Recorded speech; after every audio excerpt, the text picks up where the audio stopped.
सूर्य की पहली किरणें गांव को जगाती थीं, तो वहीं खेतों में पहले से ही हल्की आवाज गूंजने लगती थी। हरि नाम का एक मेहनती किसान रहता था, जिसकी दिनचर्या सूर्योदय से पहले शुरू होकर सूर्यास्त के बाद ही खत्म होती थी। उसके हाथों में मिट्टी की सौंधी खुशबू बस चुकी थी और माथे पर पसीना मेहनत का तिलक बन गया था। खेत के एक कोने में बरगद का विशाल वृक्ष खड़ा था, जिसकी शाखों पर चिड़ियों का कोलाहल सुबह का राग बन चुका था। उसी वृक्ष पर एक छोटा सा घोंसला बना हुआ था, जिसमें चिड़िया रानी अपने 3 चूजों का पालन पोषण कर रही थी। रोज सुबह हरि खेत पर जाता तो चिड़िया रानी उसे गाती हुई सुनाई देती। कभी वह अपने गीतों में उसे मेहनत के लिए प्रोत्साहित करती, तो कभी फसलों की सलामती के लिए दुआ मांगती। हरि को चिड़िया रानी की बातों में एक अजीब सी मिठास लगती थी। एक दिन खेत में काम करते समय हरि को अचानक तेज हवा का झोंका लगा।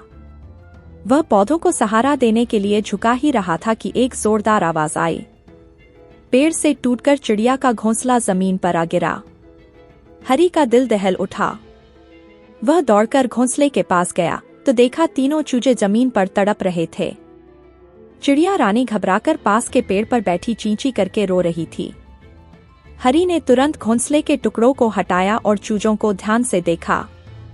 उनके छोटे छोटे पंख घायल हो गए थे। हरि को उनकी मासूमियत देखी नहीं गई। वह तेजी से घर की ओर भागा और पुरानी रुई का एक टुकड़ा लेकर लौटा। उसने धीरे से चूजों के घावों को साफ किया और उन्हें रुई से ढककर पत्तियों से उनकी पट्टी बांधी। उस दिन के बाद हरि रोज सुबह खेत जाने से पहले उन चूजों को देखने जाता। उनके घावों पर दवा लगाता और छोटे छोटे दाने खिलाता। चिड़िया रानी दूर से ये सब देखती और हरि की नेकदिली पर उसका दिल कृतज्ञता से भर जाता।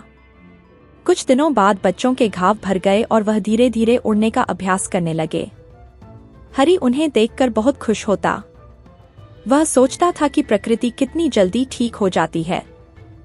एक हफ्ते बाद जब चूजे पूरी तरह उड़ने लग गए, तो हरि ने उनके घोंसले को पहले वाली टहनी पर फिर से टांग दिया। चिड़िया रानी अपने बच्चों को लेकर पेड़ पर लौट आई। हरि को लगा मानो उसका एक हिस्सा उनके साथ ही पेड़ पर चला गया। अगले दिन सुबह खेत पर जाने के लिए हरि निकला तो उसे आश्चर्य हुआ। बरगद के पेड़ पर पहले कभी न देखे गए फल लगे हुए थे। वे फल रसीले और चमकते हुए थे। हरि पेड़ के नीचे खड़ा सोच रहा था कि ये फल कहाँ से आए, तभी चिड़िया रानी उसके सामने कुछ फल लेकर उतरी।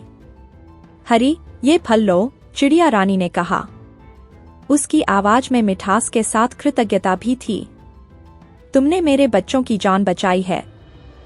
ये फल मेरा तुम्हें दिया गया छोटा सा उपहार है। हरि दंग रह गया। उसने चिड़िया रानी को धन्यवाद दिया और फल ले लिए।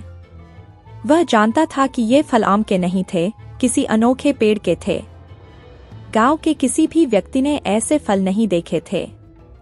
हरि ने सोचा कि शायद ये फल चिड़िया रानी दूर किसी जंगल से लाए हैं। उसने कुछ फल तोड़कर अपने घर ले गए और बाकी को पेड़ पर ही रहने दिया। घर जाकर हरि ने फलों को धोया और काटा। जैसे ही उसने एक टुकड़ा अपने मुंह में रखा, उसके आश्चर्य का ठिकाना न रहा।